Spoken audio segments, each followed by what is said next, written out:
तो क्या हाल है क्लास 9 स्टूडेंट्स। आप आ चुके हैं अपना एक और पड़ाव पार करके, क्लास 8वीं से अब क्लास 9वीं तक की छलांग मारी है दोस्त।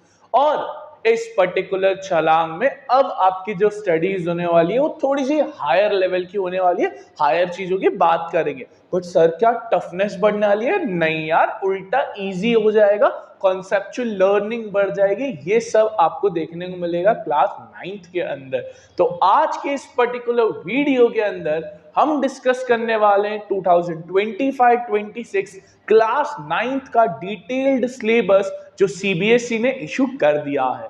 तो बिना किसी देरी के लेट्स गेट स्टार्टेड। देखिए, हर साल सीबीएसई कुछ ना कुछ छोटे मोटे चेंजेस करता है, बट पिछले साल और इस साल के रिजेम्बलेंस में कुछ भी चेंज ज्यादा आया है नहीं। तो जो पिछले साल की एनसीईआरटी बुक थी वो ही मोटा मोटा लेवल पे अभी क्लास 9th की सेम एनसीईआरटी बनाई गई है।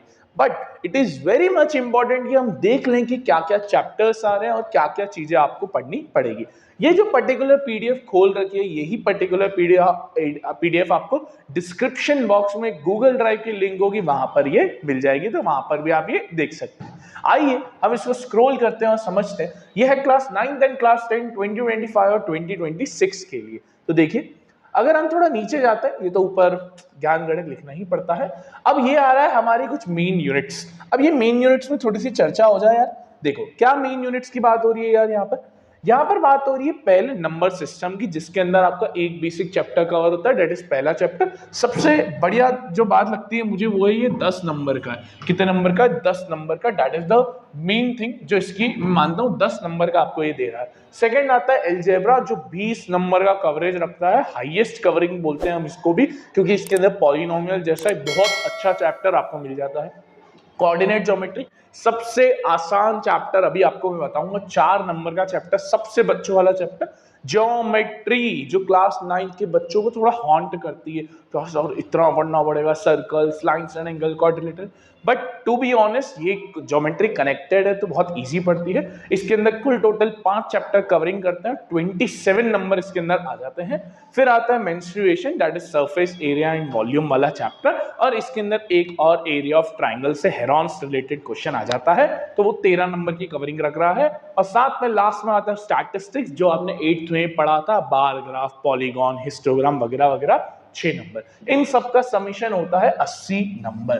तो इस तरीके से ये हमारा पहले तो बैठा हुआ है। अब थोड़ा सा आगे अगर बढ़े तो हमको पता चलेगा। अब हम धीरे धीरे जब देखते जाएंगे कि हमको क्या क्या पढ़ना है, किस किस यूनिट में क्या क्या समझना है। तो आइए सबसे पहले हम देखते हैं नंबर सिस्टम। बहुत इजी चैप्टर है बट बहुत इंपॉर्टेंट है। इसके अंदर आप मेनली रैशनलाइजेशन पढ़ोगे, ये रिव्यू करोगे आप, नेचुरल नंबर क्या होते हैं, होल नंबर क्या होते हैं, इंटीजर्स क्या होते हैं, ये सारी चीजें आप इसी के अंदर पढ़ोगे। फिर आप पढ़ोगे terminating, non terminating, recurring, non recurring, ये सारी चीजें किस तरीके से वर्क करती है। देन लेटर ऑन जब आप आगे जाओगे तो आपको पता चलेगा ये क्या होता है सर, ये होता है रैशनलाइजेशन। दिखने में थोड़ा अजीब दिख रहा होगा बट जब आएगा तो ये बहुत इजी पड़ेगा। तो ये होता है रैशनलाइजेशन, ये भी आपको सिखाया जाएगा। देन आप आओगे सेकंड एल्जेब्रा की यूनिट, जिसका अगर आपको वेटेज आता तो 20 नंबर का था। इसके अंदर सबसे बड़ा मेजर स्टेक रह के देखा है पॉलिनोमियल। पॉलिनोमियल आपने क्लास 8वीं में ही पढ़ा था, that is monomial, binomial, trinomial, splitting the middle term, long division, याद तो आ रहा होगा। बस यही है, थोड़े से अच्छे लेवल पे है, थोड़ा और बढ़ा दिया, बाकी और कुछ है नहीं। पॉलिनोमियल पढ़ोगे, लीनियर पढ़ोगे, क्यूबिक पढ़ोगे, स्प्लिटिंग द मिडिल टर्म पढ़ोगे, मेन चीज इसकी।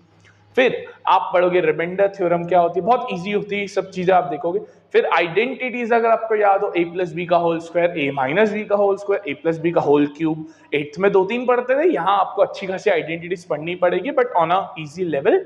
देन आएगा एल्जेब्रा के अंदर ही एक और chapter, linear equation in 2 variable, बहुत इजी, सबसे आसान चैप्टर है। 2-3 क्लासेस में ये चैप्टर कवर हो जाता है, ये भी आपको इजी पड़ेगा। फिर आता है 4 नंबर का कोऑर्डिनेट ज्योमेट्री, वेरी इजी। मतलब आग अगर पूछे 9th का सबसे आसान चैप्टर कौन सा, तो हम कोऑर्डिनेट ज्योमेट्री बोलते हैं। बीइंग अ टीचर, ये एक क्लास में 1 घंटे की पूरी क्लास में कोऑर्डिनेट ज्योमेट्री जैसा चैप्टर हम फिनिश कर देते हैं, इतना आसान चैप्टर है ये। 4 नंबर इसके मिलेंगे। फिर थोड़ा अगर आप ज्योमेट्री में आओगे, जो 27 नंबर का होल्डिंग रख रहा है, 27 नंबर में यूक्लिड ज्योमेट्री। सर ये क्या है? ये रटाफिकेशन है। यहाँ पर आपको कुछ एक्सियम्स, कुछ थ्योरम्स, कुछ पोस्टुलेट्स मिलेंगे। उन पोस्टुलेट्स को आपको देखना है, बाकी इस चैप्टर का कोई लिंकेज नहीं है। मैं तो मानता हूं कि इस चैप्टर को देना भी एक नासमझी है, कोई सेंस नहीं बना था आपको यूक्लिड चैप्टर क्लास 9th के अंदर देना, क्योंकि यहाँ पर बहुत चीजें बच्चे जानते हैं। रेडियस क्या होता है, परपेंडिकुलर लाइंस क्या होती है, पैरेलल लाइंस क्या होती है, बेसिक होता है, पता होता है। बट सेकेंड मेन चैप्टर आता है lines and angles, very easy. इसमें आपको अगर याद हो तो 8th में आपने पढ़े थे इंटीरियर एंगल, एक्सटीरियर एंगल, उसी से थोड़ा और ऊपर ये चैप्टर बनाया गया है। फिर आप पढ़ेंगे ट्रायंगल्स, ये थोड़ा अलग है, पहली बार पढ़ोगे, पूरा यूनिक चैप्टर है तो ये यूनिकनेस में है। सिमिलर लेवल पे जब आप क्वाड्रिलेटरल में जाओगे तो ये भी यूनिक है, अनलाइक आपने क्लास 8th में भी क्वाड्रिलेटरल जैसा थोड़ा थोड़ा पढ़ा था, रेक्टेंगल, स्क्वायर वगैरह, बट उतना नहीं।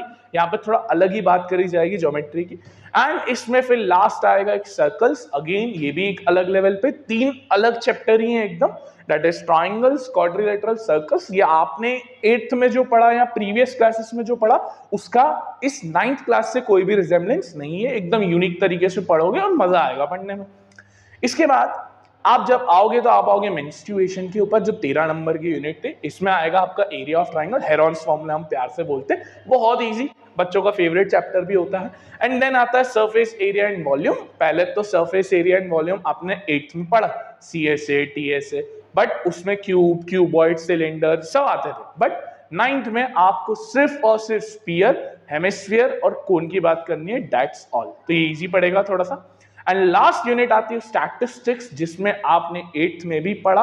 आपने 8th में जैसे bar graph, histogram, frequency, polygon, वो भी आप यहां पर ही पढ़ोगे। ये कुछ इस तरीके से आपका पूरा क्लास 9th का मैथ्स पड़ेगा। और ये वही दिया हुआ है, 3 घंटे का पेपर आएगा, थोड़ा बहुत कॉम्पिटेंसी बेस्ड आएगा वगैरह वगैरह।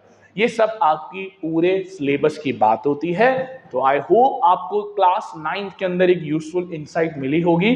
Thank you for watching this video. ऐसे ही क्लास 9 के और कंटेंट के लिए हमारे चैनल को सब्सक्राइब करें और do like, share and comment this particular video. Radhe Radhe.